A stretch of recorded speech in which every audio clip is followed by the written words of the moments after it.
हिंदी में यूपीएससी की तैयारी से संबंधित प्रोग्राम्स को देखने के लिए सब्सक्राइब करें स्टडी IQ-IAS हिंदी।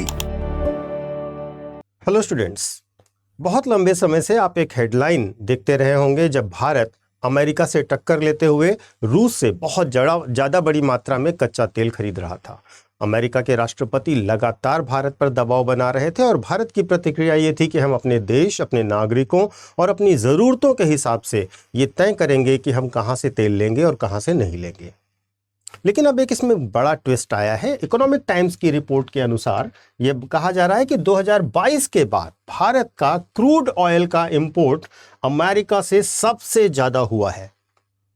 अब यह केवल एक इकोनॉमिक खबर नहीं है, केवल इकोनॉमिक हेडलाइन नहीं है। यह भारत की foreign policy, global power dynamics के साथ साथ फ्यूचर की एनर्जी स्ट्रेटजी को भी दिखाता है। भारत ने 2022 के बाद सबसे ज़्यादा कच्चा तेल अमेरिका से आयात किया, न कि रशिया से। और सवाल अब इससे ये उठता है कि क्या भारत अब रूस से दूरी बना रहा है? क्या भारत की विदेश नीति अब यूएस की ओर झुकाव दिखा रही है? क्या भारत का एनर्जी डॉक्ट्रिन बदल रहा है, या फिर यह एक बहुत गहरी कूटनीतिक शतरंज है जिसमें चालें डीप भी हैं और स्ट्रेटेजिक भी हैं? देखिए, तेल सिर्फ एक ईंधन नहीं है।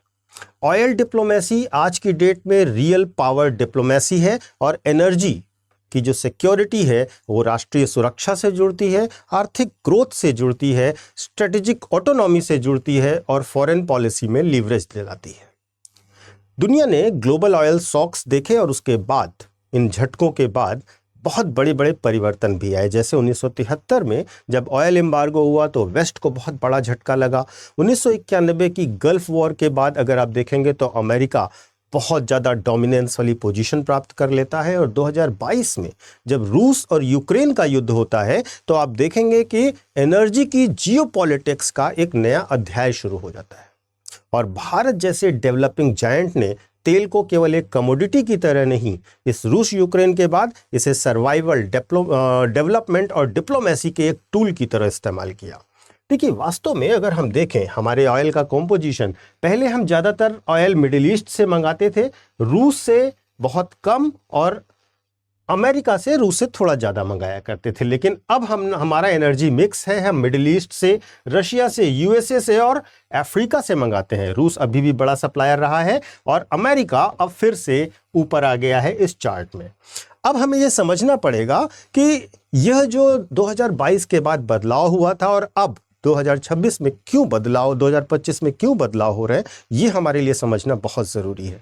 देखिए, जो तेल का नक्शा है, जो ऑयल का हमारा मैप है, वो क्यों बदलता है? अगर आप देखिए तो सबसे पहला कारण होता है जियोपॉलिटिक्स, जहां पर युद्ध, प्रतिबंध और ग्लोबल पावर शिफ्ट को देखा जाता है। इसी तरीके से जहां पर हमें सस्ता दाम मिलता है वहां से भी हम ऑयल को खरीदना शुरू करते हैं। और रूस से जो हमें भारी डिस्काउंट मिल रहा था उस कारण हम रूस से ज़्यादा तेल खरीद रहे थे। सिक्योरिटी और इंश्योरेंस की बात करें तो अब रूस के तेल में हमें, जब शिपिंग के नियम बदल गए हैं तो सिक्योरिटी और इंश्योरेंस को लेकर के प्रॉब्लम्स होने लगी हैं। डाइवर्सिफिकेशन एनर्जी का बहुत ज़रूरी है और भारत यह चाहता है कि किसी एक पर हम निर्भर न दिखाई दें। और अगर हम रिफाइनरी के अकॉर्डिंग बात करें तो अमेरिका का लाइट क्रूड भारत की रिफाइनरी को बहुत ज़्यादा सूट करता है। देखिए, भारत किसी एक खेमे में नहीं है, किसी एक ग्रुप में नहीं है, बल्कि अपने राष्ट्रीय हितों और उनको ज़्यादा महत्व देता है अंतर्राष्ट्रीय प्रेशर से। एनर्जी सिक्योरिटी भारत की फॉरेन पॉलिसी का केंद्र बिंदु है और भारत मल्टी अलाइनमेंट की नीति पर चल रहा है। अगर हम देखें भारत के तेल मानचित्र को तो मिडिल ईस्ट डोमिनेटेड शुरुआत में हुआ करता था, 22 के बाद रशिया की ओर शिफ्ट किया और अब अमेरिका, रशिया, मिडिल ईस्ट और अफ्रीका का बैलेंस्ड मिक्स बना रहा है।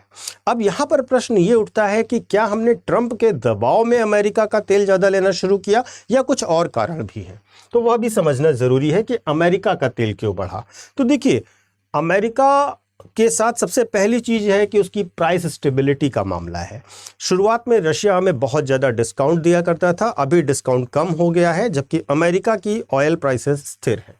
दूसरा, बीमा और शिपिंग की सुरक्षा मिलेगी। यूरोपीय प्रतिबंधों के कारण समुद्री मार्गों में अब जोखिम है और ऑयल जो अमेरिका से मंगाते हैं वो कम जोखिमपूर्ण है और मजबूत बीमा के साथ आता है। रिफाइनरी की अनुकूलता, जैसा कि मैंने आपको बताया कि अमेरिका का जो ऑयल है वो भारतीय रिफाइनरियों के लिए अधिक बेहतर है। हमारी रिफाइनरी उसको प्रोसेस करने में ज़्यादा सक्षम है।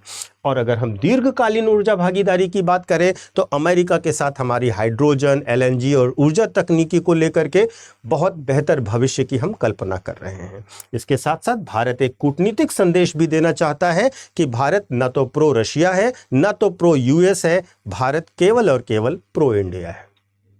अब हमें भारत की ऊर्जा नीति को भी बहुत थोड़े से शब्दों में समझ लेना चाहिए। देखिए, भारत की ऊर्जा नीति के 3 पिलर्स हैं।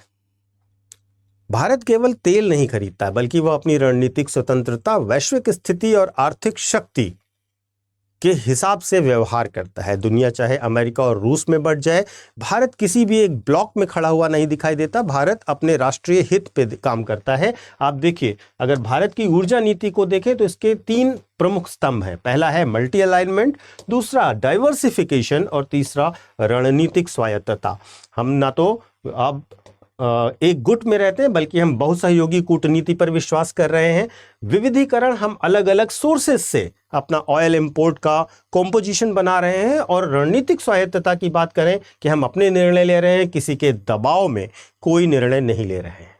जो देश ऊर्जा की जो निर्भरता है, उस निर्भरता को मल्टी अलाइनमेंट में ले आता है, बहुत सारे सोर्सेस पर कर लेता है, तो वह कहीं ना कहीं अपनी एक स्वायत्तता को बनाए रखता है। और आज भारत भी वही कर रहा है।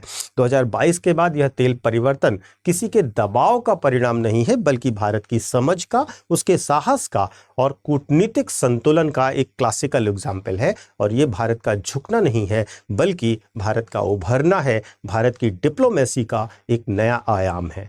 इसे आप बेहतर तरीके से ऐसे समझ सकते हैं।